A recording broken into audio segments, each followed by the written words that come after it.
What's up guys? Welcome to our channel called The Student Survival Guide. I'm your host Malia Casey and these are my co-hosts Lydia Galicia, Selene Bonilla, Yumeli Sanchez.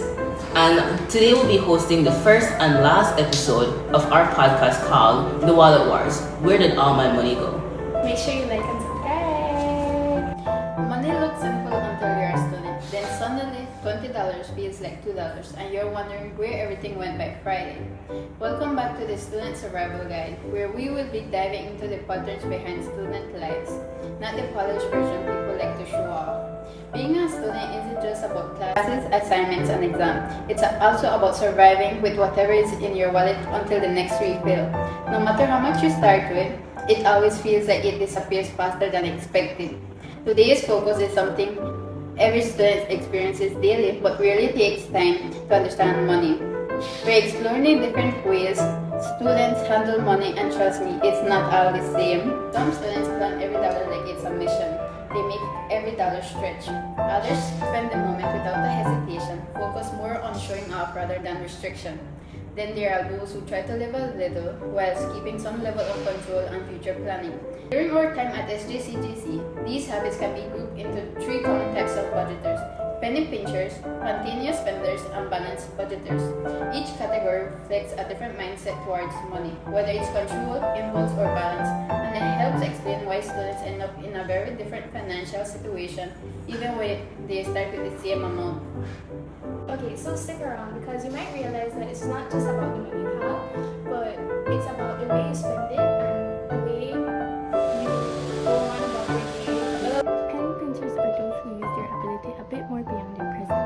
Unlike students who spend their money as soon as they receive it, penny pinchers carefully evaluate every purchase they make to see if it aligns with their financial goals.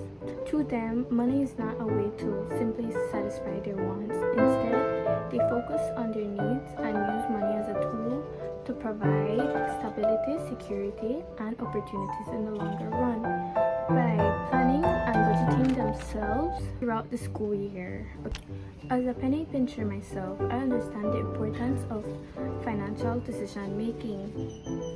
For example, I would take $100 a week to school and I would use 20% of that budget, mainly on transportation.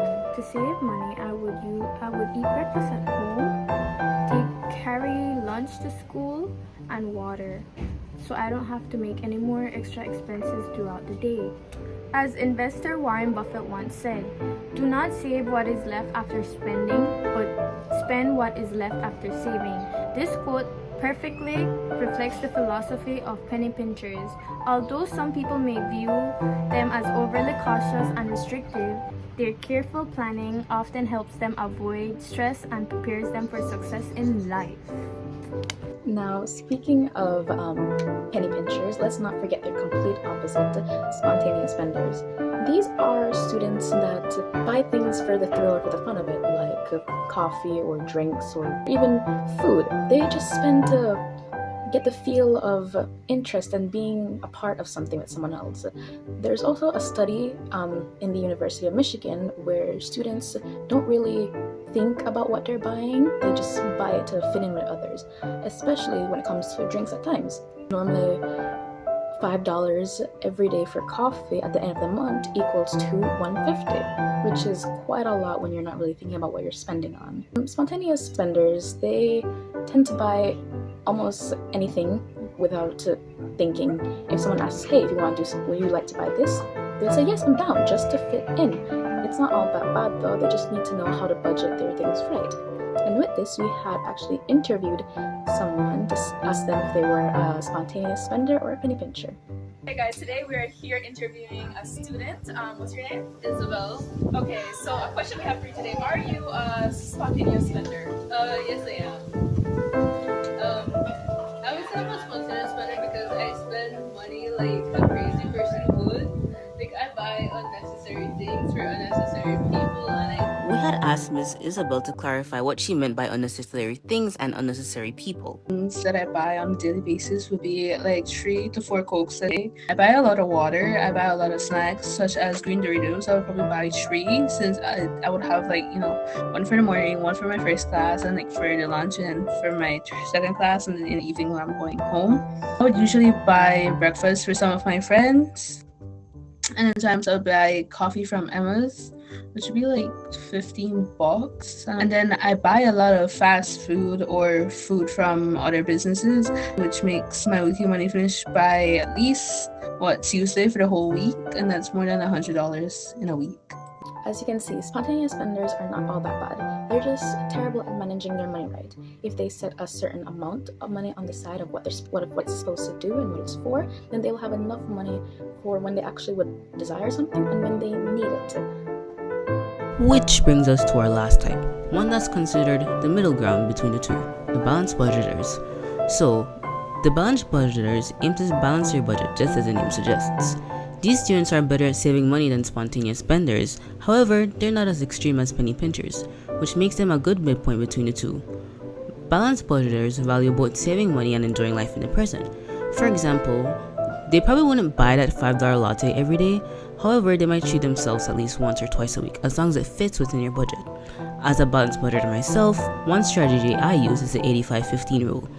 I receive $150 each week, and I make sure to save at least 15% of it. With the remaining money, I set a fixed daily budget for things like transportation and snacks. I also prepare my own meals at home, which helps me avoid spending money on takeout. And these are just one of the methods that balanced budgeters use to manage their finances. This approach allows them to avoid overspending without becoming too restrictive with their money, which, as a result, they can maintain a balanced budget and also find a healthier mindset towards spending. In fact, an article by Melbourne highlights, finding a balance between financial responsibilities and activities that nourish your soul is crucial. The article explains that by not compromising your financial health, which is something that penny pinchers often do in effort to save money, you can also create a healthier relationship with your finances, which leads to a much more balanced budget and improved overall well-being. Overall, managing your finances as a student is more important than simply having a lot of money, but it's through rigorous planning, impulsive delight, or a combination of both. Each group demonstrates a unique approach to financial responsibility. This actually demonstrates that there is no one correct way to handle money. Instead, each strategy has its advantages and disadvantages. Although they may lose out on experiences, penny pinchers frequently achieve long-term stability. Spontaneous spenders may struggle in the long run, but they will relish in the moment. Balanced budgeters strive to have fun while keeping control, which frequently puts them in a more adaptable position. In the end, knowing these categories enables students to evaluate their own behaviors and make better financial choices. By recognizing where we fall within these groups, we can adjust our behavior, improve our discipline, and create healthier habits for the future.